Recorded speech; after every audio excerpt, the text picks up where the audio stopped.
Ya, salam teman-teman. Apa kabar? Ketemu lagi dengan saya di sini. Gimana kabarnya? Saya percaya semuanya dalam keadaan yang baik dan diberkati di dalam segala hal, baik itu jasmani, rohani maupun materi. Amin. Teman-teman, saya lagi ada di mana ini? Tahu itu? Kalau tahu tempatnya, itu adalah Gereja Katolik Susteran Maria Anne Valenkani, yaitu salah satu destinasi wisata di Kota Medan bersejarah. Dan tempat ini biasanya banyak dikunjungi oleh orang-orang Katolik maupun Hindu dari India sana, dan banyak datang. Tapi saat ini saya nggak dikasih masuk teman-teman, gara-gara saya tidak punya aplikasi. Saya tadi kepingin mereview buat teman-teman semua di sini, tapi karena syarat aplikasi Peduli Lindunginya saya nggak punya, begitu kan? Saya tidak dikasih dan tidak diizinkan masuk. Nah, coba kita lihat ke dalam teman-teman ya, ke pintu gerbang saja. Itu dia tempatnya. Hanya bisa natap dari luar saja, karena syarat masuk tidak saya penuhi. Tapi coba deh kita minta airnya ya kan, boleh nggak dikasih? Ini dia syarat-syaratnya.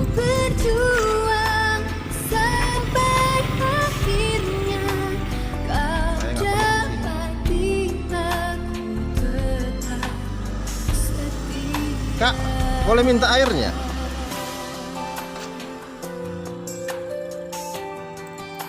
Saya nggak dikasih masuk gara-gara nggak peduli apa ya kan? Gara-gara nggak penuhi syarat. Ini airnya teman. Ada yang mau?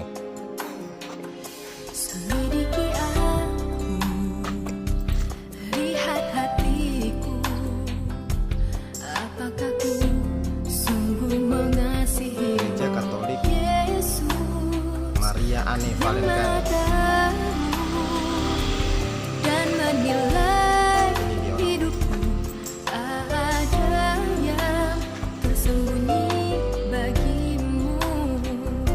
Telah kulihat kebaikanmu yang tak pernah habis. Oke, dari seberang gereja atau tepatnya di parkiran gereja dari Bunda Maria Anne Valenkani ini, saya akan mencoba menjawab sebuah pertanyaan dari teman-teman saya yang di grup tadi ya kan.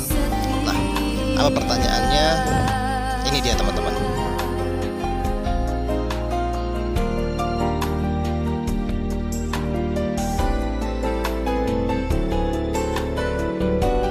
Itu dia pertanyaannya teman-teman. Kira-kira menurut teman-teman jawabannya apa? Kalau boleh komen di bawah ya kan. Nah, tapi saya punya jawaban sendiri. Apa jawaban saya? Ini dia teman-teman. Oke, menanggapi pertanyaan ibu tadi tentang Ananias dan Safira yang ada di grup, saya akan mencoba menanggapinya dengan jawaban saya sendiri. Kalau kita buka teman-teman, Kisah Rasul pasal 5 ayat pertama, di situ ada dikatakan ada seorang lain yang bernama Ananias. Perhatikan kata ada seorang yang lain. Siapa ini? Dia mungkin adalah orang yang satu kelompok dengan para rasul, dengan orang yang percaya. Tapi sepertinya dia bukan murid. Begitu. Nah, kalau kita perhatikan lagi di Kisah Rasul ke 9, di situ ada juga kata-katanya begini. Di Damsyik ada seorang murid Tuhan bernama Ananias. Nah, ini dia. Di sini sama-sama Ananias, tapi seorang murid Tuhan dan seorang lagi ada seorang lain. Siapakah dia? Begitu. Ananias ini dalam bahasa Ibrani-nya teman-teman, artinya itu adalah berdamai dengan Tuhan. Begitu. Namanya boleh saja bagus, tapi belum tentu dia itu murid Tuhan. Nah, sebagai contoh kita buat lagi nih, sebagai contoh terakhir teman-teman ya. Kita lihat di sini. Di sini ada dikatakan ada seorang Elimas. Gitu. Elimas atau Simon dalam bahasa Ibrani-nya, dia ini seorang penyihir. Perhatikan ayat 11 ini teman-teman.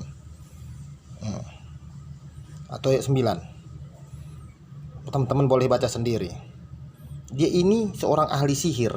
Kalau kita baca kitab Taurat atau kitab Ulangan yang ditulis oleh Musa, seorang ahli sihir itu harus dihukum mati karena itu kekejian bagi Tuhan. Nah, Simon ini adalah seorang penyihir, tapi dia menjadi percaya teman-teman. Tengok, perhatikan ayat 13-nya. Simon sendiri juga menjadi percaya sesudah dibaptis, dan dia dibaptis ya, dan senantiasa bersama dengan Filipus. Tapi setelah waktu itu teman-teman, waktu itu Petrus datang, Simon ini berkata, dia memberikan uang begitu supaya kuasa itu diberikan kepada dia juga. Dan Petrus waktu itu mengutuki dia teman-teman. Ayat 20. Binasalah kiranya uangmu itu bersama dengan engkau, karena engkau menyangka bahwa engkau dapat membeli karunia Allah dengan uang. Tapi apakah Simon ini binasa? Tidak. Kita perhatikan nanti baca ayat selanjutnya teman-temannya. Supaya yang jangan kau katakan itu sampai, katanya. Kenapa?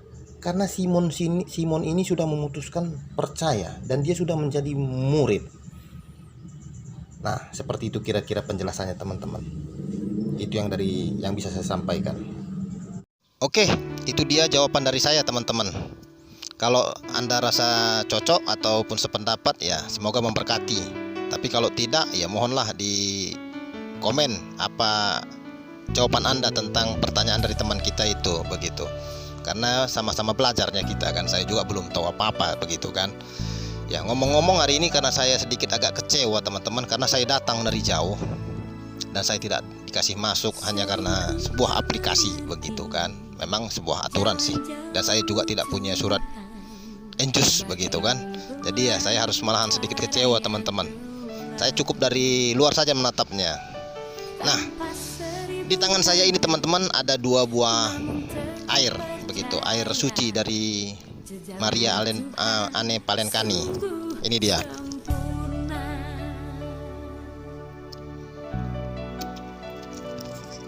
Bagi teman-teman yang mau, boleh saya kasih. Tapi maaf ya kalau saya kurang percaya begitu. Nah, kebetulan di sini ada, saya lihat seorang ibu-ibu berserta anaknya mau masuk ke dalam, dan dia punya surat atau aplikasi dari aplikasi Peduli Lindungi itu. Saya akan bertanya kepada dia, menurut dia gimana pendapat dia tentang air ini begitu. Oke deh, coba kita tanya ya teman-temannya, apa tanggapan dia tentang air suci ini yang dipercaya oleh orang Katolik ini. Bukan hanya orang Katolik, tapi ada juga orang Hindu yang saya perhatikan datang dari Nepal, dari India begitu, datang kemari dan mengambil airnya begitu. Oke, selamat menyaksikan apa tanggapan dari kakak atau ibu ini. Kalau menurut pendapat kakak gimana ini air ini? Air suci ya?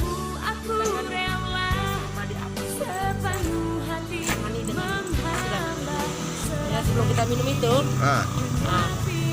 kita berdoa dulu. Kita berdoa dulu. Kasih dulu airnya itu, kita minum. Kita minta apa berdoa sama Tuhan, apa kita mau. Kita percaya sama Tuhan, bukan airnya, tapi sama Tuhan. Percaya sama Tuhan, bukan airnya ya? Oh iya, bagus. Kupikir kalau airnya percaya di berhala pula nanti. Air itu cuma media. Oh iya. Ibarat kata kalau di Arab itu air zam-zamnya orang Arab, kalau kita air zam-zam orang Kristen. Oh gitu ya. Jadi kakak udah sering ngalaminya kak ya? Tuhan mas. Oh luar biasa kakak. Banyak kali buat itu kak ya? Biasa. Baru apa kakak? Ada deh. Iya, saya orang Karo kak. Saya baru dapat. Oh napi itu. Oke, terima kasih kak ya. Oke. Ya, itu dia tanggapan atau pendapat dari kakak atau ibu tadi mengenai air suci ini. Kalau menurut teman-teman gimana? Boleh dong komen di bawah ya. Teman-teman percaya atau tidak? Kalau saya sendiri sih percaya atau tidaknya tergantung pada masing-masing ya teman-teman ya. Ya karena berhubung di sini panas dan saya tidak dikasih masuk, jadi sebaiknya saya pulang dulu. Dan saya harap video ini dapat memberkati dan dapat jadi pelajaran buat kita semuanya. Sekali lagi terima kasih. Tuhan Yesus memberkati. Amin.